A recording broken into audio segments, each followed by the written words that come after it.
Hello students, welcome to Math Educators official YouTube channel. Hope you all are doing well. Today we are going to solve a numerical question from class 11th NCERT book Unit 2, the atomic structure. The question number is 2.20. We already have uploaded detailed video on this unit in our channel. You can visit those videos for concept clarity, then solve this numerical. Okay. Now read these questions very carefully. Calculate the wavelength of an electron moving with a velocity of 2.05 into 10 to the power 7 meter per second. Okay. Now calculating this term. यहाँ पर हमें wavelength को calculate करने के लिए बोला गया है, जो एक इलेक्ट्रॉन मूव कर रहे हैं, वेलोसिटी जो यहाँ पर गिवन है ऑलरेडी. ठीक है, यहाँ पर हमें वेवलेंथ को डिफाइन करना है. So the wavelength of electron with a velocity of 2.05 into 10 to the power 7 meter per second. ठीक है, can be calculated using the de Broglie's hypothesis.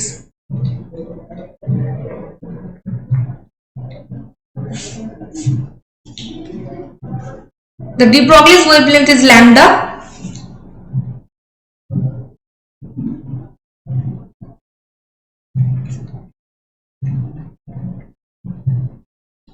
जो लैम्डा है, इसका जो फॉर्मूला होता है वो h/mv, जहां पर lambda is equal to wavelength जो in metre,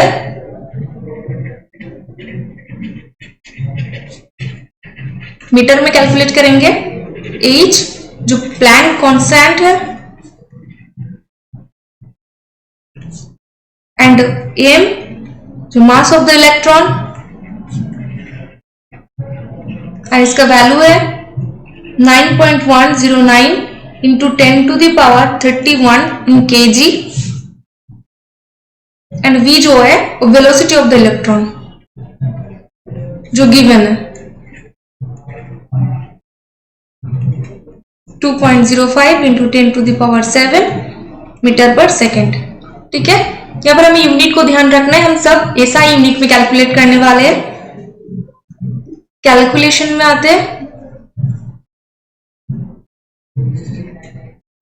Now substituting the values into the formula, lambda equal to Planck constant का जो वैल्यू है वो 6.626 into 10 to the power 34 kg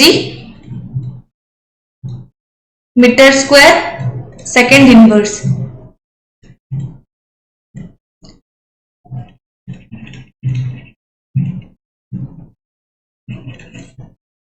हम हर एक न्यूमेरिकल क्वेश्चन में विथ यूनिट लिखते जाएंगे, क्योंकि जैसे जैसे हम डिजिट का भी कैलकुलेशन करेंगे यूनिट का भी कैलकुलेशन होता जाएगा एंड फाइनल रिजल्ट में प्रॉपर यूनिट के साथ रिजल्ट आएगा. ठीक है, इसमें हमें यूनिट का जो कंफ्यूजन है वो दूर हो जाएगा.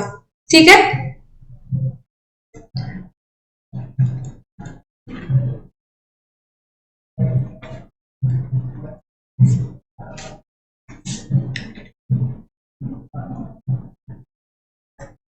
पहले हम डिनोमिनेटर को कैलकुलेट कर लेते हैं.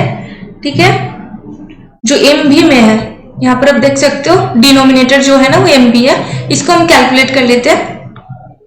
और आप नहीं तो डायरेक्टली कैलकुलेटर में इनपुट कर सकते हो, पर हम यहाँ पर स्टेप बाय स्टेप करेंगे.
पावर में देख सकते हो आप यहाँ पर 31 है एंड 7 है, तो पावर के हिसाब से सेम जगह में है ना, तो ये प्लस के हिसाब से होगा। अगर मल्टीप्लाई होता है ना तो प्लस हो जाएगा एंड डिवाइडेड होता है तो माइनस हो जाएगा। तो यहाँ पर जो 10 की पावर्स है ना, ये वहां ऊपर है तो यहाँ पर नीचे है, तो नीचे का जो डिनोमिनेटर है उसको हम पहले प्लस करके इसका जो फाइनल है ना उसको हम यहाँ पर लेकर आए। उसके बाद जो अपर वाला पोर्शन है उसको भी हम कैलकुलेट करेंगे पावर के हिसाब से। ठीक है, पहले हम डिनोमिनेटर को कैलकुलेट कर लेंगे, उसके बाद हम ऊपर वाले पोर्शन को करेंगे। ठीक है,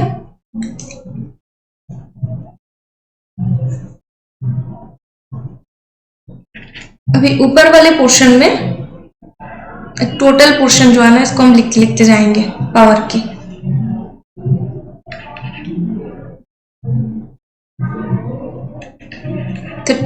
माइनस में +7 जो यहाँ पर है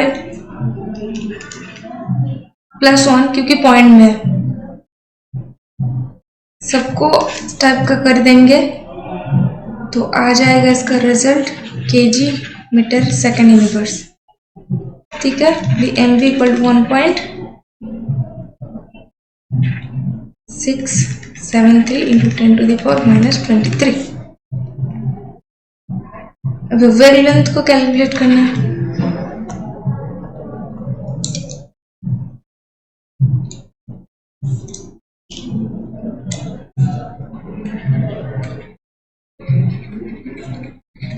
तो लैम्डा है, so lambda equal to 6.626 into 10⁻⁻34 kg meter square second inverse 1.8673 into 10⁻⁻23 kg meter second inverse. ठीक है, सेकेंड मीटर kg बस मीटर बचा हुआ है यहाँ पर 6 पॉइंट एंड पावर को भी यानी ये बाई में है यानी डिवाइडेड में है, तो -34 + 23 अल्टीमेटली ये भी ऐड ऑन होते जाएगा।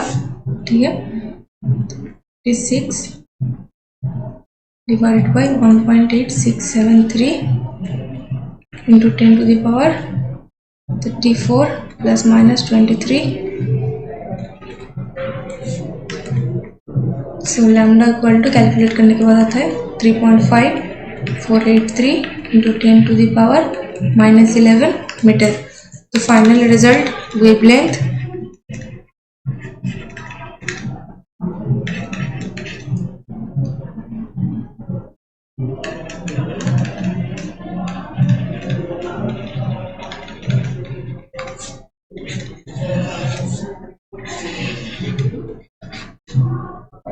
So the wavelength of electron is approximately, इसको राउंडिंग ऑफ कर लेते हैं।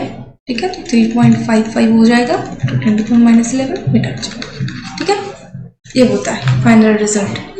Hope this question is clear to you. मिलते हैं नए सेशन में नए न्यूमेरिकल के साथ, तब तक अपना ध्यान रखो, कीप स्टडी, बाय बाय।